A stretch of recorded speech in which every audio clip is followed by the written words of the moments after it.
ये है 38th parallel, दुनिया का सबसे खतरनाक बॉर्डर जहां पर बहुत जल्द एक बहुत बड़ी वॉर शुरू होने वाली है। ये वीडियो अभी चंद दिन पहले ही कोरियन डिफेंस मिनिस्ट्री ने रिलीज की है। इसमें देखा जा सकता है कि north Korean president Kim Jong Un अपने मिलिट्री जनरल्स के साथ साउथ कोरिया के कैपिटल सोल का एक मॉडल देख रहा है और साथ ही में अपने जनरल से ये डिस्कस कर रहा है कि कैसे वो सोल को पूरी तरह तबाह कर सकते हैं। नॉर्थ कोरिया का असल फोकस इस NLL लाइन पर है। ये लाइन साउथ और नॉर्थ कोरिया के बीच एक डिस्प्यूटेड समुद्री बॉर्डर है। ये एरिया बहुत सालों से साउथ कोरिया के कंट्रोल में है, मगर नॉर्थ कोरिया इस सारे समुद्र और इन आइलैंड्स को अपना क्लेम करता है और यही वजह है कि 2010 में नॉर्थ कोरिया ने यहाँ से गुजरने वाली साउथ कोरियन नेवी शिप पर मिसाइल अटैक्स किए और फिर कुछ ही महीने बाद नॉर्थ कोरिया ने आइलैंड पर मौजूद साउथ कोरियन फौजियों और शहरियों पर गोलाबारी भी की, जिसमें करीबन 50 लोग मारे गए। और फिर अभी जनवरी 2024 में भी नॉर्थ कोरिया ने इन आइलैंड्स के करीब भरपूर मिलिट्री एक्सरसाइजेस की और समुद्र में बहुत से मिसाइल्स भी फायर किए। लेटेस्ट न्यूज के मुताबिक किम जोंग ने साउथ कोरिया के साथ सारे बैकडोर डिप्लोमेसी चैनल्स बंद कर दिए हैं और उसे अपना सबसे बड़ा दुश्मन डिक्लेयर कर दिया है। और नॉर्थ कोरिया सिर्फ इस पर नहीं रुका, बल्कि पिछले तकरीबन 9 महीनों में उसने 40 बैलिस्टिक मिसाइल्स भी टेस्ट किए हैं, जिनमें से 4 ICBMs थे। ये वो मिसाइल्स थे जो 10,000 किलोमीटर दूर अमेरिकन शहर लॉस एंजलिस और सैन फ्रांसिस्को को भी टारगेट कर सकते हैं। इस सब के बाद से येलो सी और इस सारे ईस्टर्न एशिया में पॉलिटिकल टेंशन में बहुत शिद्दत आ गई है। और अगर नॉर्थ कोरिया साउथ कोरिया पर अटैक करता है तो ये कोई आम वॉर नहीं होगी, क्योंकि दुनिया की पहली,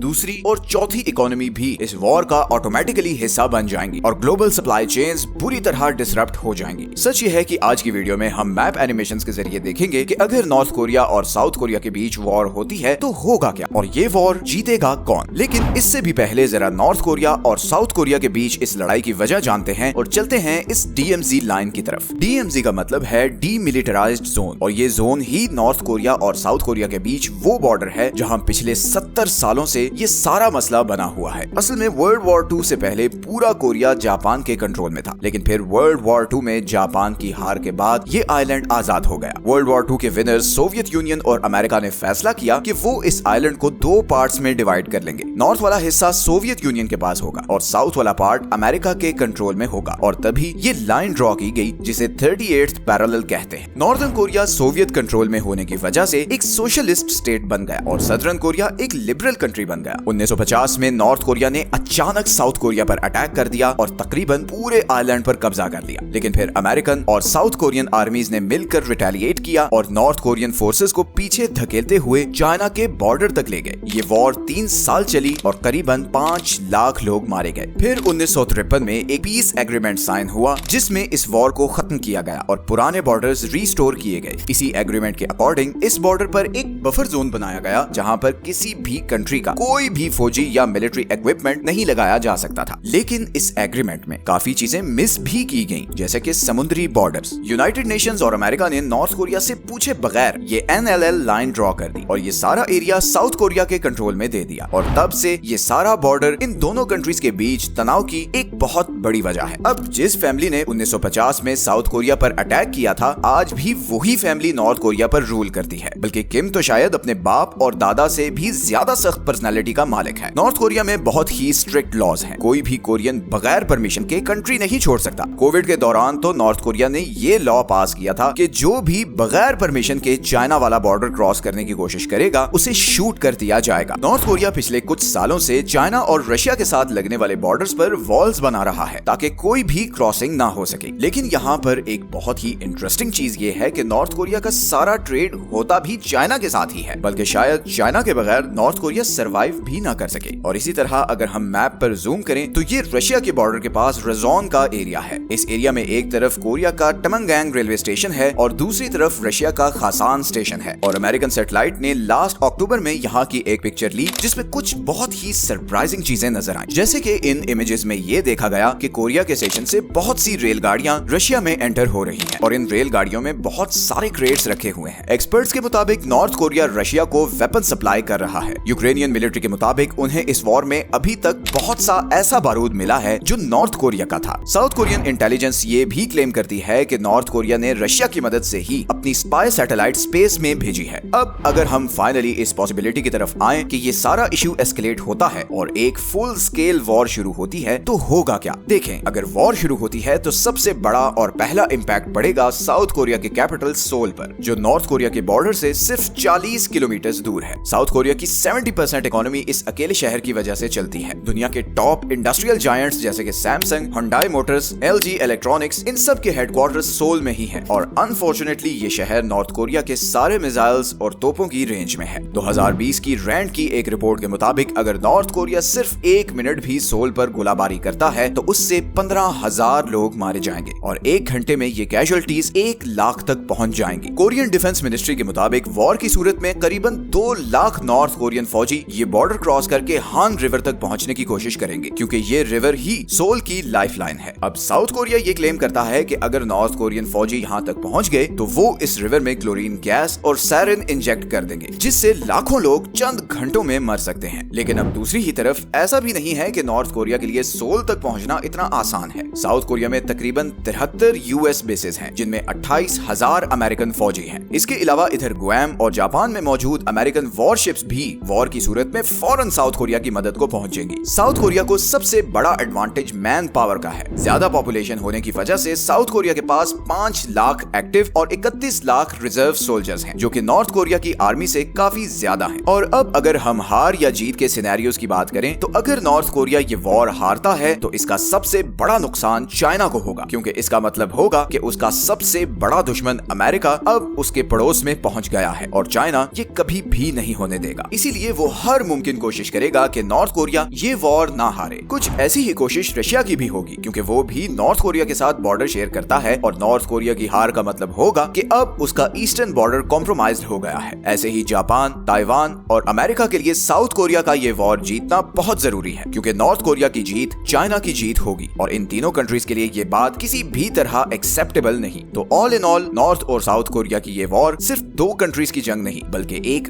रीजनल वॉर होगी। और अभी इस सारे सिनेरियो में सबसे बड़ा ग्रे एरिया नॉर्थ कोरिया की न्यूक्लियर कैपेबिलिटी है। किसी को नहीं पता कि नॉर्थ कोरिया के पास असल में कितने न्यूक्लियर वेपन्स हैं। 2017 में नॉर्थ कोरिया ने एक न्यूक्लियर बॉम्ब टेस्ट किया जिसकी यील्ड थी 140 किलोटन, मतलब हिरोशिमा पर गिराए गए बॉम्ब से ये ऑलमोस्ट 9 टाइम्स ज्यादा पावरफुल था। इस बॉम्ब की शिद्दत इतनी ज्यादा थी कि इस सारे रीजन में 6.3 मैग्नीट्यूड का अर्थक्वेक आ गया और करीबन 30 लोग मारे गए। अब इर्रिस्पेक्टिव कि ये वॉर कौन जीतता है, हम लोग बहुत तेजी से एक बड़ी तबाही की तरफ बढ़ रहे हैं। लोग रशिया यूक्रेन वॉर के बारे में डिनायल में थे, बट 2 साल के बाद भी ये वॉर थमने का नाम नहीं ले रही। गजा में इस वक्त जो हो रहा है वो भी किसी ने एक्सपेक्ट नहीं किया था। इतने महीने गुजरने के बावजूद ये लड़ाई रुकने का नाम नहीं ले रही। कितने ही मासूम बच्चे इन बॉम्ब्स का निशाना बन चुके हैं, मगर फिर भी ये आग नहीं बुझ रही। रेड सी में हौसी इसराइली कंटेनर्स को टारगेट कर रहे हैं और इधर चाइना ताइवान के मामले पर बहुत सीरियस है। और आखिर में अगर हम रशिया की बात करें तो सारे वेस्टर्न प्रोपेगेंडा और प्रेडिक्शंस के बिल्कुल ऑपोजिट। यूक्रेन ये वॉर हारने वाला है। आज से कई महीने पहले हमने रशिया यूक्रेन वॉर पर ये वीडियो बनाई थी और जो प्रेडिक्शंस की थी वो आज सब पूरी हो गई हैं। इस वीडियो का लिंक आपको आज की वीडियो के एंड में मिल जाएगा। So all in all things are getting very complicated. हम जियोपॉलिटिकल टॉपिक्स पे और भी बहुत सी वीडियोस ला रहे हैं। अगर आप किसी स्पेसिफिक टॉपिक पे वीडियो चाहते हैं तो नीचे कमेंट सेक्शन में जरूर बताएं। ये हैं वो सारे सोर्सेज जहां से आज की वीडियो के लिए हमने कंसल्ट किया है। चैनल को सब्सक्राइब जरूर कर दें और मिलते हैं नेक्स्ट वीडियो में एक और इंटरेस्टिंग टॉपिक के साथ। अपना ख्याल रखें। अल्लाह हाफिज।